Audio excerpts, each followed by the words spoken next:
The Otago Community Trust is undergoing a leadership change. Chairman Stuart Walker is leaving after 8 years and 4 new trustees have been appointed.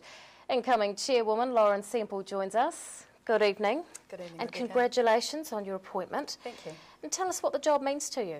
Well, it's a real privilege, I think, to lead an organisation like the Community Trust. It's got an incredible impact on our community. We've got some really capable trustees around our table and an amazing staff, so it's a real pleasure and a privilege to lead that team. When did you first become involved in the Trust? I've been involved in the Trust now for about 3 years. I was appointed by the Minister of Finance as a trustee about 3 years ago, and so I've had a little bit of time around the table and now at the head of the table. What have you been able to achieve as Deputy Chair?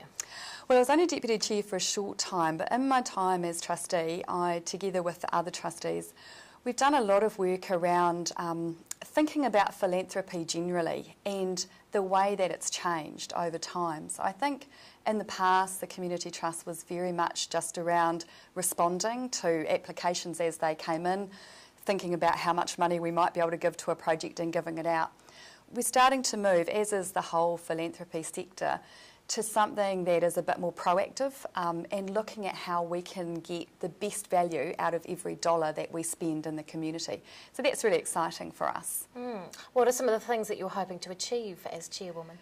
Well, one of the things that I'm really wanting to achieve is to progress that thing around how it is that we can get the most value out of every dollar we spend. So one of the things that we've started to look at is how we can help groups to collaborate and to look at how they might be able to share resources so that when we're contributing funds to one organisation, maybe it'll have a spin-off for other organisations as well, and we'll get a real ripple effect going through our community.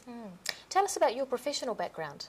So I'm a lawyer by training. I've been a lawyer for about the last 25 years now and continue to be so. That's what I do during the day. I'm a partner with a national law firm called Greenwood Roach Chisnell, and most of my time is spent in consenting large-scale urban development. So Forsyth Bar Stadium is one of my babies, the new Addington Stadium in Christchurch, and quite a lot of rebuild work in Christchurch at the moment.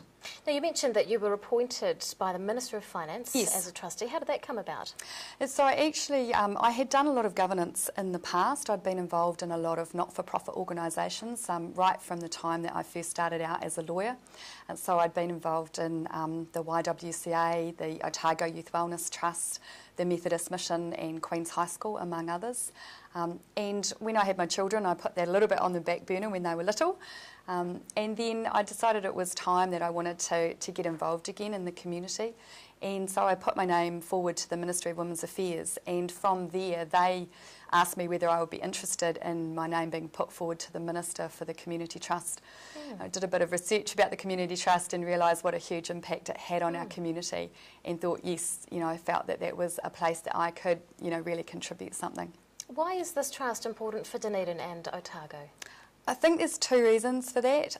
First, because we contribute generally around $4 or $5 million a year in donation grants to this region, and so that has an enormous impact. But also because we have lots of opportunities to deal with lots of different organisations, we're also really well placed to connect organisations to each other, and I think that's the other thing that we do really well in this community. Are there any big projects that the Trust is engaged in at the moment? We've got a few that we're really keen on. We've got some priorities as part of our funding budget called Funding for Change, and that's around warm homes. We're really keen on that. We've done some good work there partnering with ECA and others, and that has a huge impact on the health and wellbeing of families. We've also got a priority around cycleways. We'd like to see the cycleways connected up. We'd like to see them finished.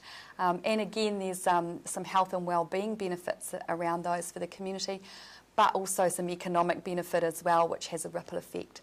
And the third priority that we're really looking at hard and spending a lot of time in is looking at young people's health, and particularly opportunities for employment within the region, and how we might be able to generate more opportunities and strengthen some of the organisations that are working in that space. Otago Community Trust Chairwoman Lauren Semple, thank you so much for your time. Thank you.